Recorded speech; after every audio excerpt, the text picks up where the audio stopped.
Welcome to next India. आज है 22 जून 2021 और 22 जून 2021 से करंट अफेयर्स के जितने भी इंपॉर्टेंट क्वेश्चन बन सकते हैं सारे हम इस वीडियो में डिस्कस करेंगे।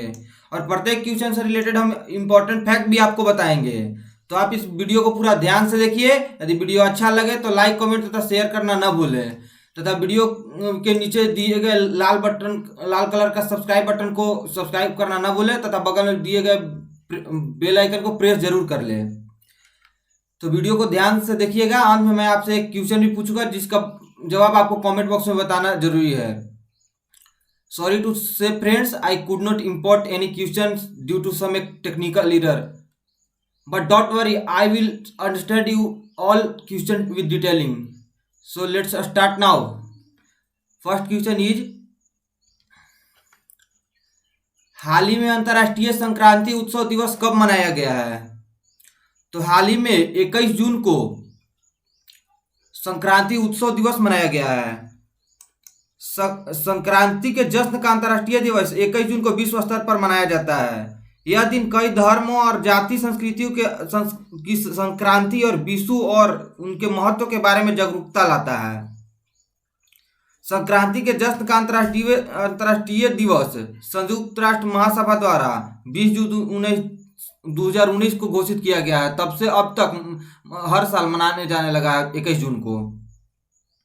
जान लेते हैं अब संक्रांति के बारे में। क्या है संक्रांति? तो संक्रांति वह बिंदु होता है जिस बिंदु पर सूर्य दुनिया की सबसे बड़ी दूरी पर है, और विषु वह समय है जब अंतरिक्ष सबसे कम दूरी पर होता है। संक्रांति और विषु दोनों का ईसाई मुस्लिम अन्य धर्मों के लिए अपना बहुत ही महत्व माना जाता है। तो यह प्रत्येक वर्ष 21 जून को मनाया जाता है। अब चलिए अगले क्वेश्चन की ओर। हाल ही में CSE द्वारा ईज और लिविंग इंडेक्स के अनुसार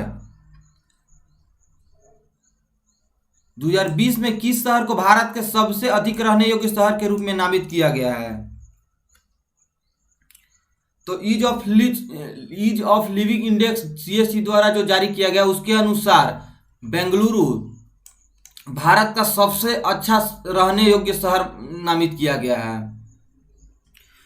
centre for science and environment यानी CSE द्वारा जारी ईज ऑफ लिविंग इंडेक्स 2020 में बेंगलुरु को सबसे अधिक अच्छा शहर रहने योग्य माना गया है।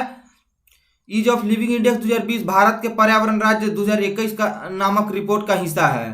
बेंगलुरु के बाद चेन्नई, शिमला, भुवनेश्वर और मुंबई क्रमशः सिर्फ 5 सर्वश्रेष्ठ शहरों के रूप में चुना गया है। चलिए अब बात हुई है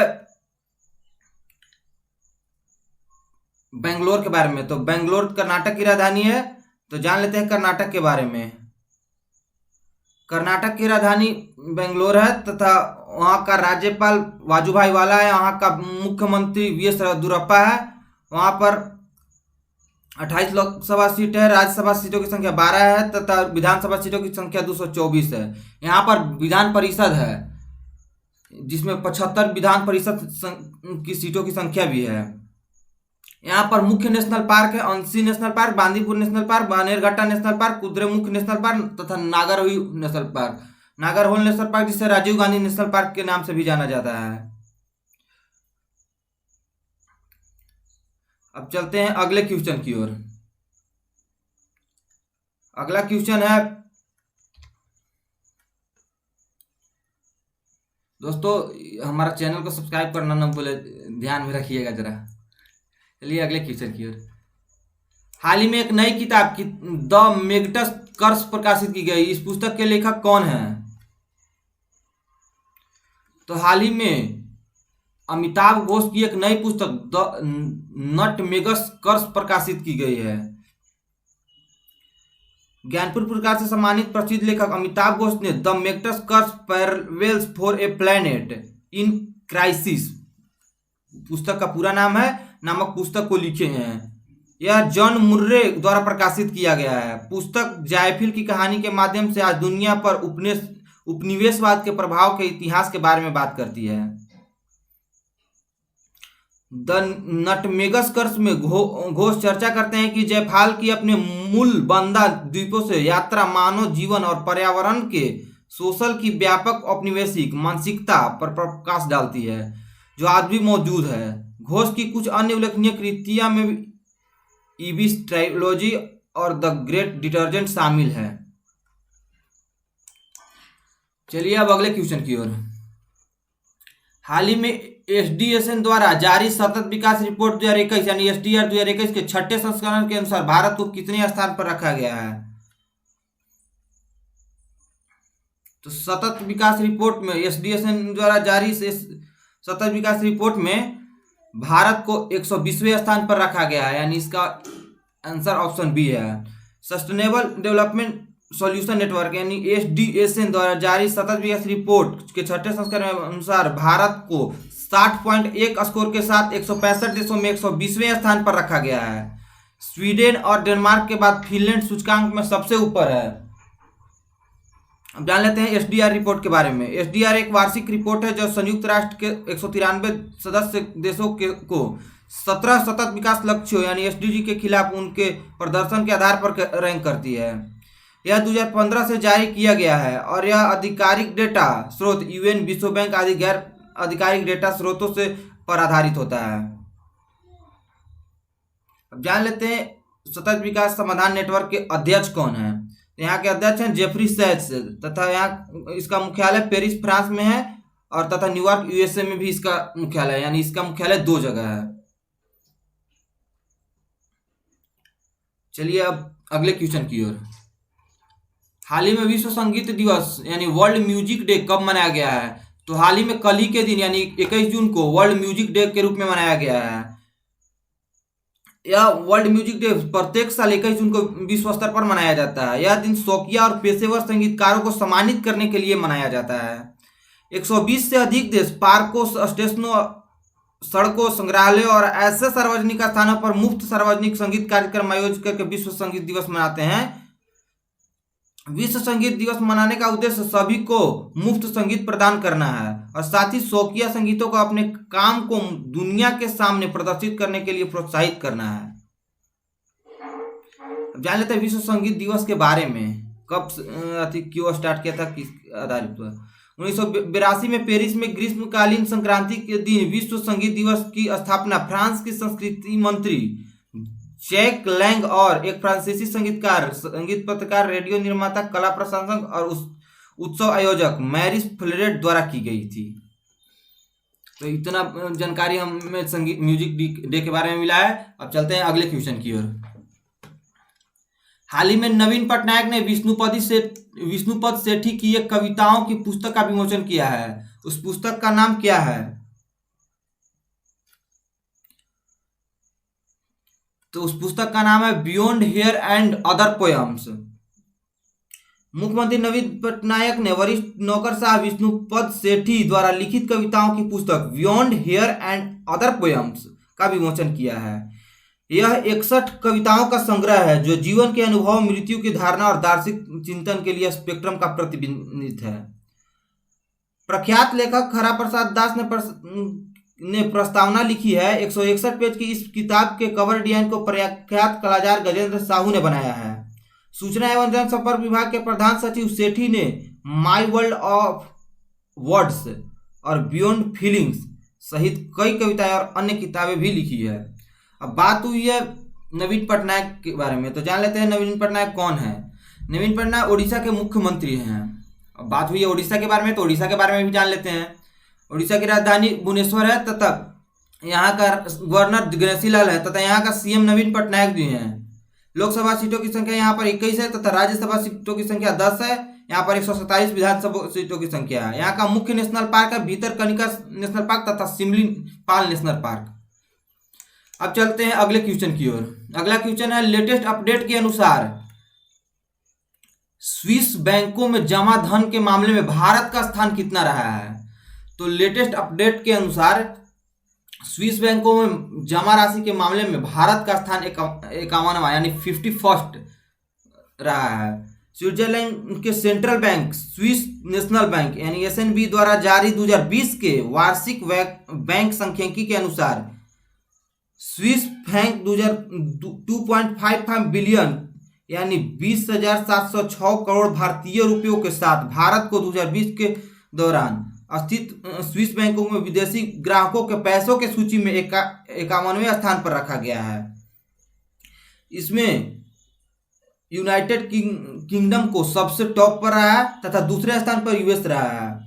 स्विस बैंकों के विदेशी ग्राहकों के पैसों के मामले में Bharat, New Zealand, Norway, Sweden, Denmark, Hungary, Mauritius, Pakistan, Bangladesh और श्रीलंका जैसे देशों से आगे था।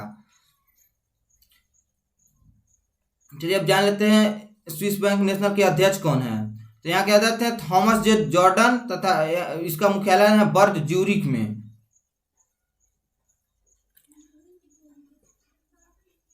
चलिए अब अगले क्वेश्चन की ओर। हाल ही में 2021 फ्रेंच ग्रैंड प्रिक्स किसने जीत लिया है? तो हाल ही में मैक्स वेस्टरस्टेपेन जो नीदरलैंड रेडबुल है उन्होंने 2021 फ्रेंच ग्रैंड प्रिक्स जीत लिया है। मैक्स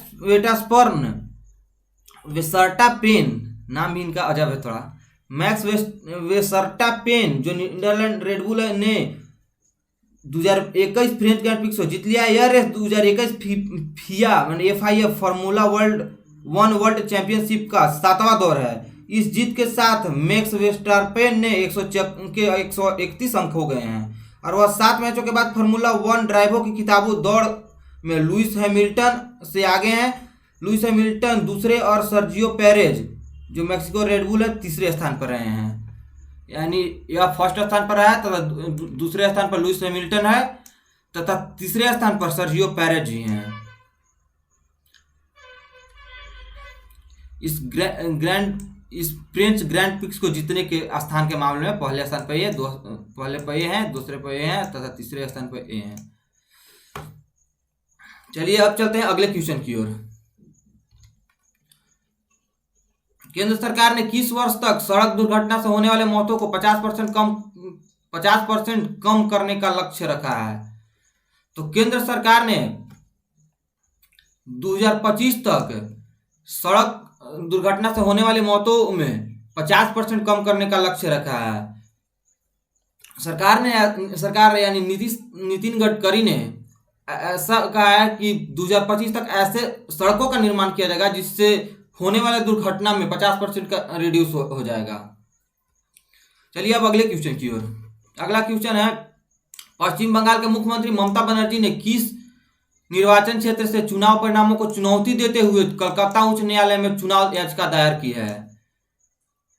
तो पश्चिम बंगाल के मुख्यमंत्री ममता बनर्जी ने यहाँ पर यानी कलकत्ता में हुगली, 24 परगना तथा नंदीग्राम तीनों जगहों में से, यानी ऑप्शन डी आंसर सही है इसका, तीनों जगहों में से इन्होंने निर्वाचन क्षेत्र के सभी इन जगहों में से चुनौती देते हुए कलकत्ता उच्च न्यायालय में चुनाव याचिका दायर की है। तो जान लेते हैं चुनाव याचिका दायर कब की जा सकती है।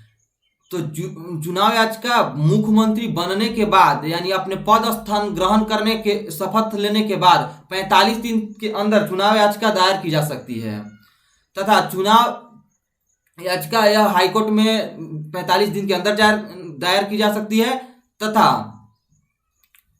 6 महीनों के भीतर उच्च न्यायालय को यह मसला निपटाना होता है, यानी उसका जवाब, उसका रिजल्ट सुनाना होता है। यह कोई जरूरी नहीं है बट 6 महीने का अप्रोक्सीमेटली टाइम दिया हुआ रहता है जिसमें उच्च न्यायालय इसका अदला बदली कर सकता है, यानी निर्वाचन क्षेत्र में हुए चुनाव के परिणामों को हेर फेर कर सकता है, यानी जो चुनाव जीत गया उसे हटा सकता है तथा इस केस को 6 महीने के अंदर मतलब क्लियर कर सकता है। चलिए अगले क्वेश्चन की ओर। अगला क्वेश्चन है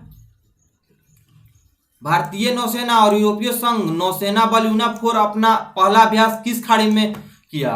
तो हाल ही में भारतीय नौसेना और यूरोपीय संघ के नौसेना बल यानी यूनाफोर अपना पहला अभ्यास आदेन की खाड़ी में किया है।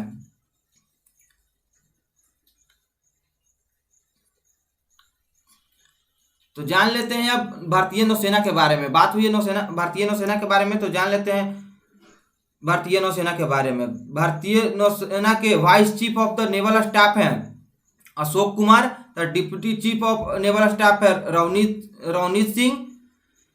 इसका हेडक्वार्टर है दिल्ली में, जो कि मिनिस्ट्री ऑफ डिफेंस के अंतर्गत आता है।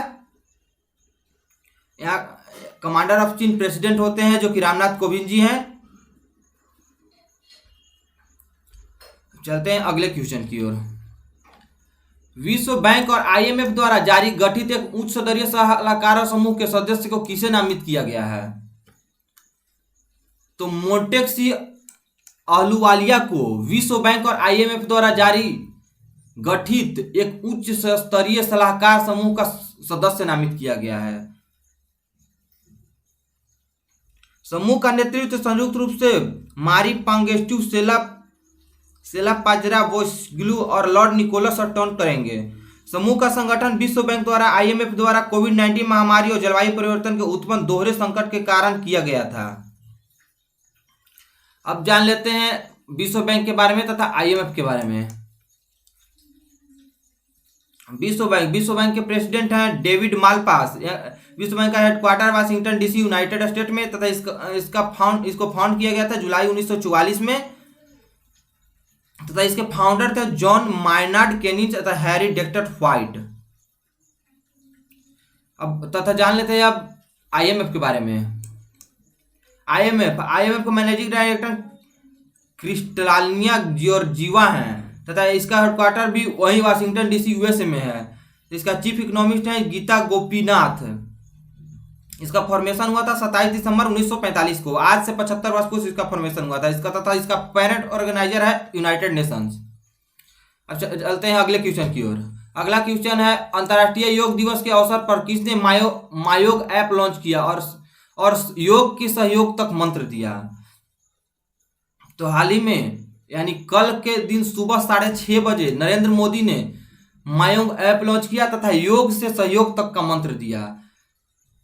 यह ऐप योग के मामले में हमें मदद करेगी। चलिए अगले क्वेश्चन की ओर। यूरोपीय आविष्कारक पुरस्कार यानी यूरोपियन इन्वेंटर अवार्ड 2021 किससे सम्मानित किया गया है?